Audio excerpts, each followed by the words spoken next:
when I watched it as a whole, I wanted you guys to connect a bit more. Parang nandun yung harmonies. Ang ganda ng harmonies. But there was something missing. Like, the connection was, I don't know.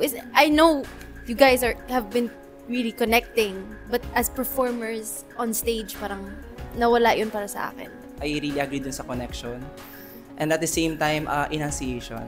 Familiar ako konti sa song. May mga parts na hindi ko maintindihan yung words na sinasabi. Maybe the music is nag-overpower dun sa voice natin. Though, may mga parts na balance yung sound natin. So, just like us, may mga ganun din kami part na may na-overpower. Nakulangan lang din ako dun sa harmony and at the same time is dun sa balancing ng vocals natin. Nakulangan ako dun sa power, sa eagerness na ilalaban namin to. Para sa akin, good yung blending, mga harmonies. Yung sa solo-solo part, there's something na may nag-sharp, may nag-flat ng konti lang. Pero pag kumanta kayo together, ang ganda pakinggan. Tapos pag nag-solo-solo lang, parang na-overpower, isa natatabunan yung ganito. Pero hindi ako perfect yun yung narinig ko.